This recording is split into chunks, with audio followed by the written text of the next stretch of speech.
Hi, Assalamualaikum warahmatullahi wabarakatuh. My name is Amalia. Me and my friend from Group 4 will be presenting on differential diagnosis of bilateral cheek swelling.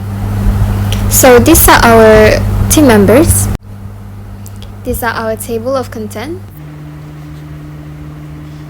Bilateral cheek swelling is a symptom that arises when the cheek develops a lump or becomes larger than normal on both sides of the cheek. It may occur for many reasons, but usually arises from the accumulation of fluid in the tissues of the cheeks. Mild swelling of the cheek, which could be due to a recent injury to the face, may go away on its own and is typically not a problem.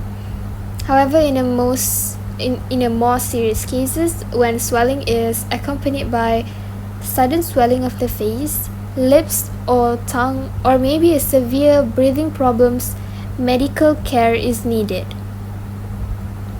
Next, we'll be discussing on the risk factors for bilateral cheek swelling, and this will be presented by the next presenter.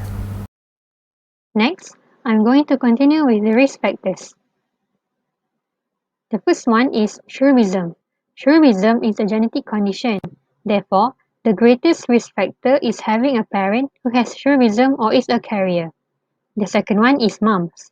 The risk factors are immune deficiency, babies born to infected mothers, outbreaks, and not being vaccinated.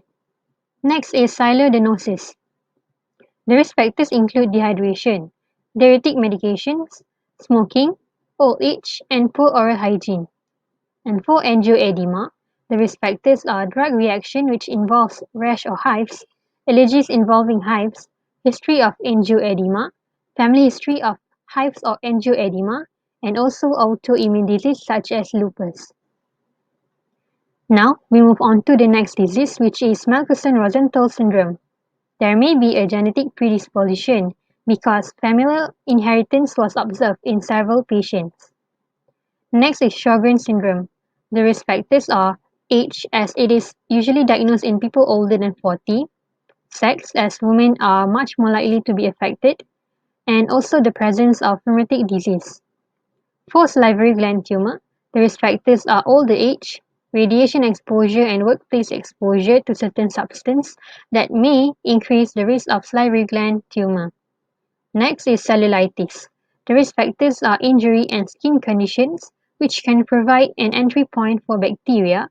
Other than that is weakened immune system and history of cellulitis. Moving on to bilateral aneurysmal bone cysts of the mandible. The risk factors include genetic predisposition and trauma. For Cushing syndrome, the risk factors are pituitary gland tumor, taking high dose of corticosteroids over a long period of time, and adrenocorticotropic secreting tumor, as well as primary adrenal gland disease. Next, the risk factors for tooth abscess are poor dental hygiene, high intake of sugar, and dry mouth. And lastly, the risk factors of silolithiasis are dehydration, medications such as diuretics and anticholinergics, smoking, as well as chronic periodontal disease. Next, Shifa will present on the clinical manifestations. Cherubism is a rare genetic condition that affects the bones of your lower jaw and sometimes upper jaw. The bones are replaced with cyst-like tissue growths that are not as dense. This makes the cheeks look round and swollen, but it is usually painless. The symptoms are round, swollen-looking cheeks, a wide jaw, loose, misplaced or missing teeth, and eyes that turn slightly upward. The second disease is mumps.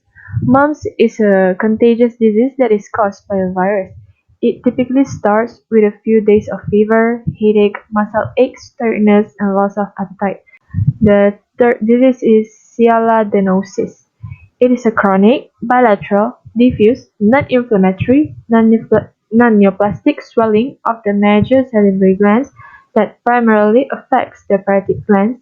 The symptom is soft and non-tender glands when palpated. The fourth disease is angioedema. Angioedema is swelling underneath the skin. It is usually a reaction to a trigger, such as medicine or something you are allergic to. It is not normally serious, but it can be a recurring problem for some people and can very occasionally be life-threatening if it affects breathing. The swelling most often affects the hands, feet, area around the eyes, lips and tongues, and genitals. The clinical presentation are asymmetrical swelling. It is frequently painless, non-blistering, non-discriminating. High sporadities, bronchospasm or flushing may occur due to the mast cell release. Merkelson-Rosenthal syndrome, or MRS, is a neurological condition that affects a small number of people. MRS is a condition that can affect people of all ages. The onset of symptoms is more common in young adulthood, but it can happen at any age. The symptoms are recurrent swelling of various facial features such as the upper lip, lower lip, both cheeks, eyelids, or one side of the scalp. Recurrent facial muscle weakness or paralysis, palsy, and also deep tongue growths or cracks, fissures. Sixth disease is Sjogren's syndrome. Sjogren's syndrome is an autoimmune disorder that involves the immune-mediated destruction of the salivary and lacrimal glands, resulting in the loss of tear and saliva production. Adults that suffer with Sjogren's syndrome may be presented with xerophthalmia, dry eyes, and xerostomia, dry mouth. Children may be presented with bilateral parotid swelling. The extragrandular features are arthralgia, arthritis, renal phenomenon, and myalgia. The seventh disease is salivary gland tumor. Salivary gland tumor is growths of abnormal cells tumors that begin in the salivary glands. Salivary gland tumors are rare, most are benign, but sometimes they can be cancerous. Mostly occurs in the parotid glands. The signs and symptoms are a lump or swelling on or near your jaw or in your neck or mouth. The eighth disease is cellulitis. Cellulitis is a common, potentially serious bacterial skin infection. The affected skin appears swollen and red and is typically painful and warm to the touch. Cellulitis usually affects the skin on the lower legs, but it can occur in the face, arms, and other areas.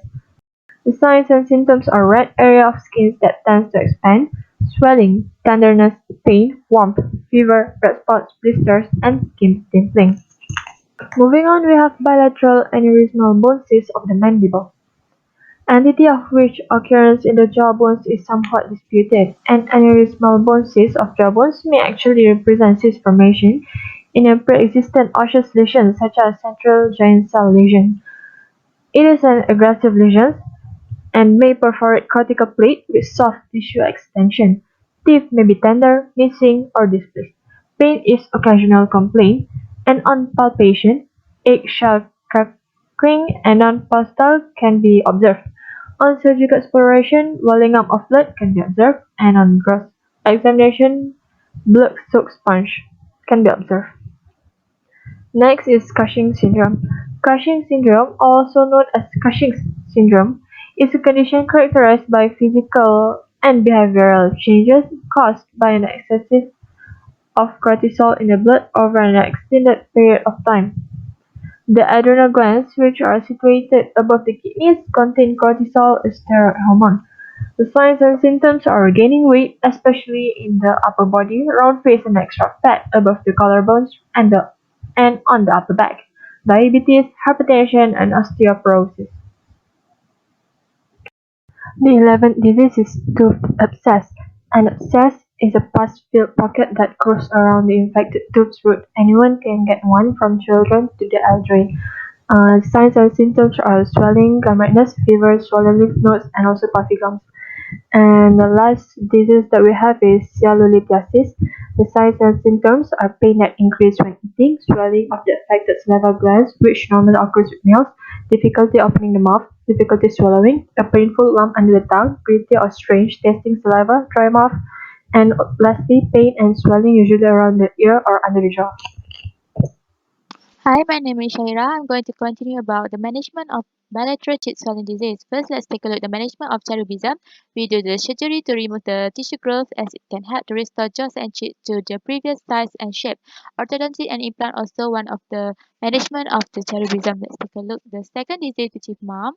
Uh, because mum is a virus, it does not respond to antibiotic or other medication. However, you can treat the symptoms to make yourself more comfortable while you are sick, including rest when you feel weak, take a pain reliever such as acetaminophen and ibuprofen to bring down your fever, soothe the swollen gland by applying ice pack, Drink plenty of fluid to avoid dehydration, eat a soft diet, avoid acidic food and beverage, and also you can prevent this disease by vaccination, which is by measles, mumps, rubella, MMR inoculation vaccine.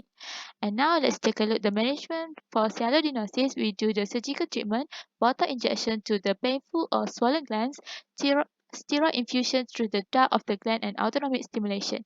For management angioedema, the treatment are depend on the type of the angioedema itself. The first type is allergy and idiopathic angioedema treated with antihistamine steroid medicine to reduce the swelling. And second one is drug-induced angioedema, usually resolved if you change to a different medicine.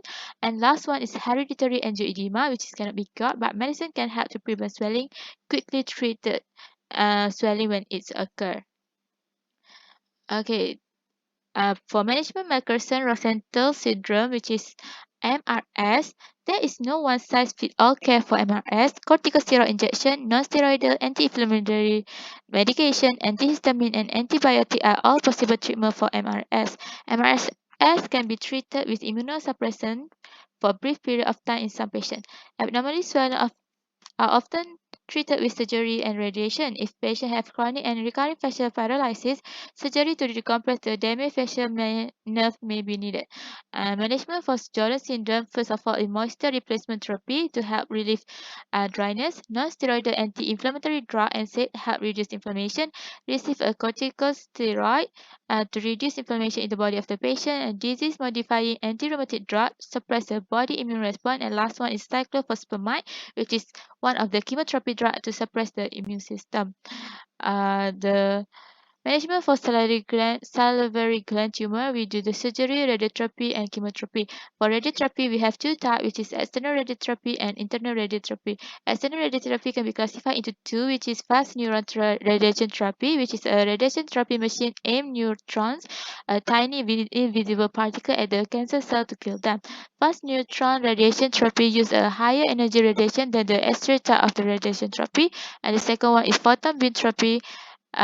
Photon beam radiation therapy reaches the deep tumor with a high energy X-ray made by a machine called a linear accelerator. The management of cellulitis by given preventive antibiotic. Precaution: when you have a skin wound, you need to wash your wound daily with soap and water. Apply a protective cream or ointment. Cover your wound with a bandage. Change the bandages at least daily. Watch for signs of the infection. People with diabetes and those with poor circulation need to take extra precaution to prevent skin injury. Bilateral aneurysmal bone cyst of mandible management by surgical curettage and partial resection are primary means of treatment. Cryotherapy, which is used as string cool to freeze and remove abnormal tissue, and follow up is necessary for this disease. The management of Cushing syndrome, when the patient avoids taking cortisol-like drug to treat another illness, exogenous Cushing syndrome goes down. The first line of treatment for endogenous Cushing syndrome is almost always surgery to remove the tumor that is causing elevated cortisol level. Okay, we are now at the end of our slide. For the management of this disease, management of tooth abscess, usually we give an antibiotic to kill the bacteria that cause infection in the tooth, and we do the extraction, root canal treatment, and also surgical approach. The last disease is cellulitiasis. The management of this disease are given oral hydration, analgesia, cellulose such as lemon juice, which promotes saliva production.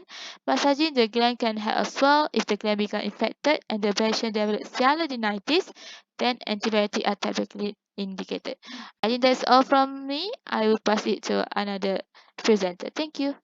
Hi, my name is NADHIRAH, and I'll proceed with the case study. And the case study I found is about the cherubism.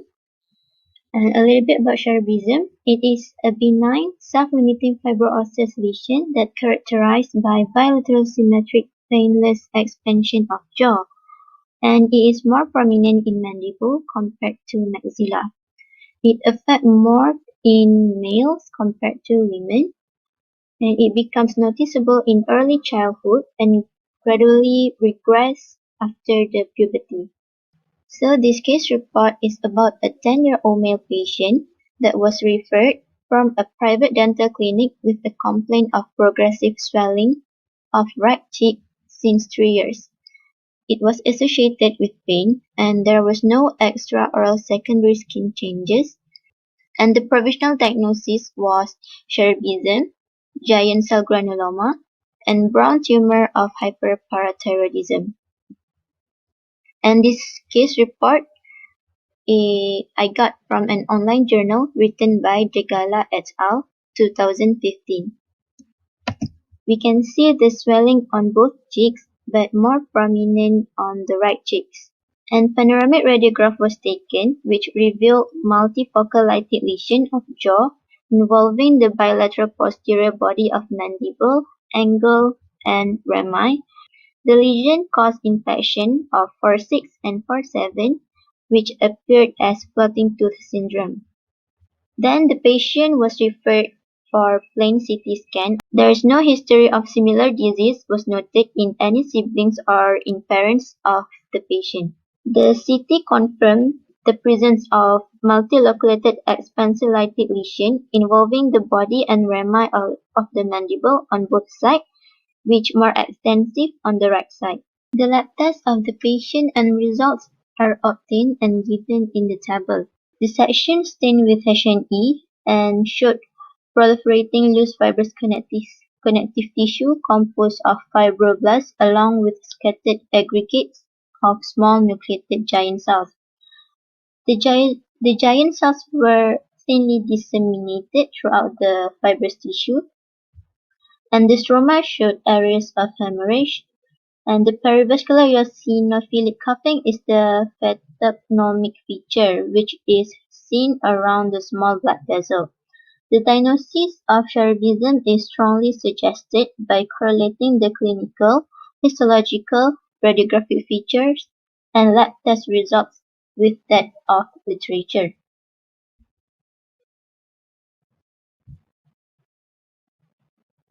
And this is the patient's condition after the treatment. We can appreciate the change in patient post-operation profile that showing facial symmetry,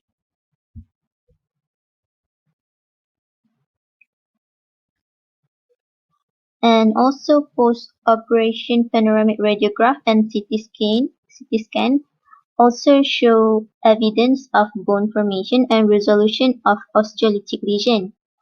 Being a self-limiting disease, treatment is mainly for aesthetic needs and for an erupted teeth. Curettage alone or in combination with surgical contouring has been considered the treatment of choice for aggressive lesion. Pharmacological intervention in form of calcitonin has been suggested, but clinical evidence in literature to endorse its application in cherubism is still lacking. The calcitonin has been shown to cause inhibition of bone resorption caused by multinucleated giant cells. The cherubism is caused by mutation of SH3BP2 gene on chromosome 4, and the protein encoded by SH3BP2 is important for bone metabolism and remodeling. So in conclusion, according to WHO classification, according to WHO classification, cherubism belongs to a group of non-neoplastic bone lesions affecting only jaws. Symptoms and signs depend on the severity of the condition. Patients seek medical attention mainly for aesthetic and functional concerns. Since the lesion undergoes regression, the surgical intervention is usually delayed until puberty. However, in patients with functional, cosmetic problems or emotional disturbance, surgical intervention consisting of debulking of lesion with surgical recontouring can be considered.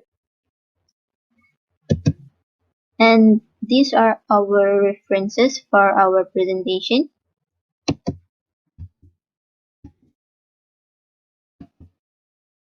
And I think that's all from us. Thank you.